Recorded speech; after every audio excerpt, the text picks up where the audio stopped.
எங்க இருக்குன்னா சுத்த ஆற்றல்.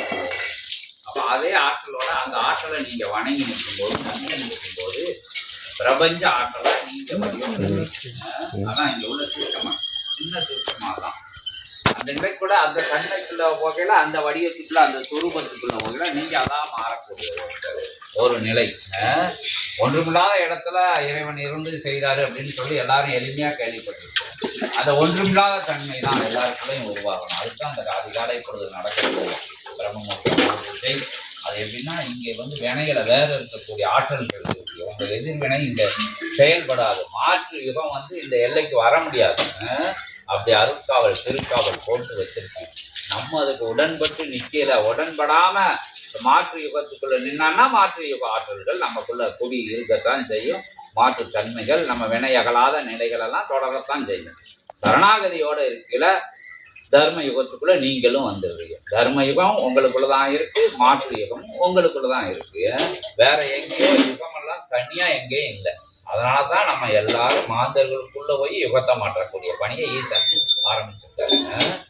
இன்றைய பொழுதுல இந்த நேரத்துல இன்றைய அற்புதமான பூஜை முறையிலாம் ஏன் மாறி மாறி மாறி மாறி சொல்லப்படுதுன்னா, மாறி மாறி மாறி மாறி மாறி மாறி புண்ணியத்தை உங்க மேல பகிர்ந்தா தான் வேற்று மாற்று நிலைகள் கொஞ்சம் கொஞ்சமா வேற இருக்கப்படும். ஏதோ சொல்லுதாங்க, எதுக்கோ சொல்லுதாங்க, எப்படியோ சொல்லுதாங்க, அவங்க வழிபாட்டு முறைகளுக்கு சொல்லுதாங்க, அவங்க அன்னதானம் போடுறதுக்கு சொல்லுதாங்க, அவங்க புண்ணியத்தை வாங்கணும்னு சொல்லுதாங்க அப்படின்னு சின்ன சந்து குறுக்கு தெருவுல எல்லாம் குறுக்குத்தனமா ஓடக்கூடாது, குறுக்குத்தனமா ஓடக்கூடாது.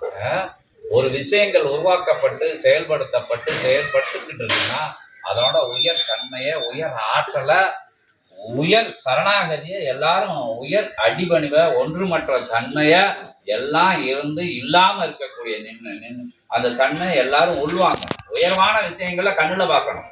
அதான் யுக மாற்றம். மாற்று வேற்று எத்தனையோ ரோட்ல போயிட எத்தனையோ பேர் வருவாங்க. ஒண்ணுமே மேல மோதவங்க வருவாங்க, அறிவிலியா பேசுறவங்க வருவாங்க, ஆணவக்காரங்கள் வருவாங்க, எல்லாம் வருவாங்க. எல்லா நாட்கள் ஆயுதம் மேந்தி வருவாங்க. எல்லா விஷயங்களும் வரையில நம்ம அதோட தன்மையோட பயணப்படையில நம்ம உயர்வானவங்களா கடந்து போயிடலாம். அதுக்குள்ள போய் அங்க இங்க சிக்கினான்னா பிறகு சிக்கி சின்ன பின்னம் ஆயிரும். வீடு சேர முடியாது.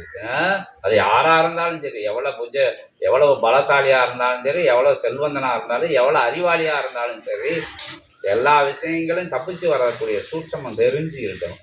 அது மாதிரி இங்கேயும் சபையிலேயும் அப்படித்தான். என்ன இங்கேயும் உயர் ஆற்றல்கள்லாம் இருக்கு, பேராற்றல்கள்லாம் இருக்கு. அதோட தன்மையோட நீங்க இருக்கீங்களா உங்களுக்கு எல்லாம் பகிரப்படும்.